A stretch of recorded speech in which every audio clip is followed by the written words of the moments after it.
ಈಶಾ ಫೌಂಡೇಶನ್ಗೆ ಹೋಗ್ಬೇಕಾದ್ರೆ Bengaluru bus station ಇಂದ ಸೀದಾ ಚಿಕ್ಕಬಳ್ಳಾಪುರನಲ್ಲಿ ಇಳಿದು ಅಲ್ಲಿಂದ ಈಶಾ ಫೌಂಡೇಶನ್ಗೆ ನಿಮ್ಗೆ ಬಸ್ ಸಿಗುತ್ತೆ.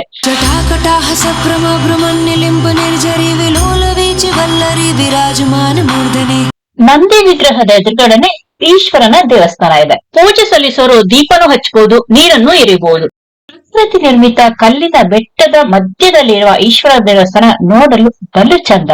ನಾವು ಭೇಟಿ ಕೊಟ್ಟಾಗಂತೂ ಸುಡು ಬಿಸಿಲು, ತಂಪಾದ ನೆರಳು, ತಿನ್ನೋದಕ್ಕೆ ಏನ್ ಬೇಕೋ ಸಸ್ಯಾಹಾರಿ ಊಟ ಎಲ್ಲವೂ ಇಲ್ಲಿ ಸಿಗುತ್ತದೆ. ಹೊಟ್ಟೆ ತುಂಬಿದ ತಕ್ಷಣ ಚೆನ್ನಾಗಿ ಆಟ ಆಡ್ಬಹುದು, ಅಡ್ಡಾಡ್ಬಹುದು. ಸೊ ಬಂದವರಿಗೆ ನೆನಪಿನ ಕಾಣಿಕೆ ಏನಾದ್ರು ಕೊಡ್ಬೇಕು ಅಂದ್ರೆ, ಇಲ್ಲ ನೆನಪಿಗೋಸ್ಕರ ಏನಾದ್ರು ತಗೋಬೇಕು ಅಂದ್ರೆ ಇಲ್ಲಿದೆ ಜಾಗ.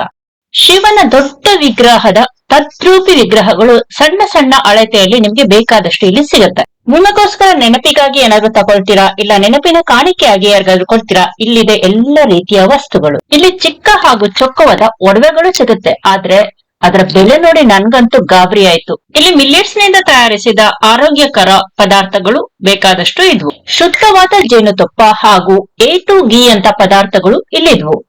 ತಾಮ್ರದಿಂದ ಮಾಡಿರುವಂತ ಅಲಂಕಾರಿಕ ಕಡಗಗಳು, ಆದಿಯೋಗಿ ಸದ್ಗುರು ಪ್ರಕಾಶಿತ ಅನೇಕ ಪುಸ್ತಕಗಳ ಭಂಡಾರವೇ ಇಲ್ಲಿದೆ. ಕುಳಿತ ರೆಸ್ಟೋರೆಂಟ್ ನಿಂದ ಕಾಣಿಸುತ್ತಿರುವ ಒಂದು ವಿಹಂಗಮವಾದ ನೋಟ. ಯೋಗ ಮಾಡುವ ಅಭಿರುಚಿಯವರಿಗೆ ಯೋಗ ಕ್ಲಾಸ್ ಇದೆ ಇಲ್ಲಿ. ಮೊದಲ ರೆಸ್ಟೋರೆಂಟಿನಿಂದ ಸ್ವಲ್ಪ ಮುಂದೆ ಚಂದ್ರಮುಖಿ ಅಂತ ಇನ್ನೊಂದು ರೆಸ್ಟೋರೆಂಟ್ ಇದೆ. ಇಲ್ಲಿ ನಾರ್ತ್ ಸೈಡ್ ಇಂಡಿಯನ್ ಫುಡ್ ಎಲ್ಲವೂ ಸಿಗುತ್ತೆ.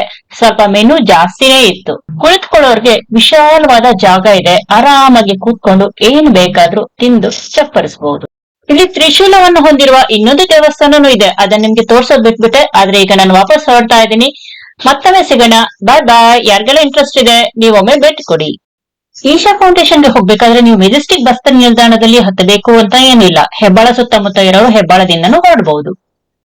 ಚಿಕ್ಕದಾಗಿ ಫ್ಯಾಮಿಲಿ ಜೊತೆ ಟ್ರಿಪ್ ಮಾಡೋರು, ಟೂರ್ ಹೋಗೋರು ದೊಡ್ಡದಾಗಿ ಖರ್ಚು ಮಾಡ್ಲಿಕ್ಕೆ ಆಗಿಲ್ಲ ಅಂದ್ರು ಇಲ್ಲಿ ಆರಾಮಾಗಿ ಬಸ್ ಫ್ರೀ ಲೇಡೀಸ್ಗೆ ಇರೋದ್ರಿಂದ ನೀವು ಆರಾಮಾಗಿ ಬಂದು ಎಲ್ಲ ಕಡೆ ಸುತ್ತಾಡ್ಕೊಂಡು ದೇವರ ದರ್ಶನ ಮಾಡ್ಕೊಂಡು ಮನೆಗೆ ವಾಪಸ್ ಆಗ್ತಾ ಖುಷಿಯಾಗಿ ನೆಮ್ಮದಿಯಾಗಿ ಬರ್ಬಹುದು. ರಾತ್ರಿ 6 ಗಂಟೆಯಿಂದ 8 ಗಂಟೆವರೆಗೂ ಉಳ್ಕೊಳ್ಳಿಕ್ಕಾಗೋರ್ಗೆ ಇಲ್ಲಿ ಮ್ಯೂಸಿಕ್ ಮನೋರಂಜನೆ ಸಹ ಇರುತ್ತೆ.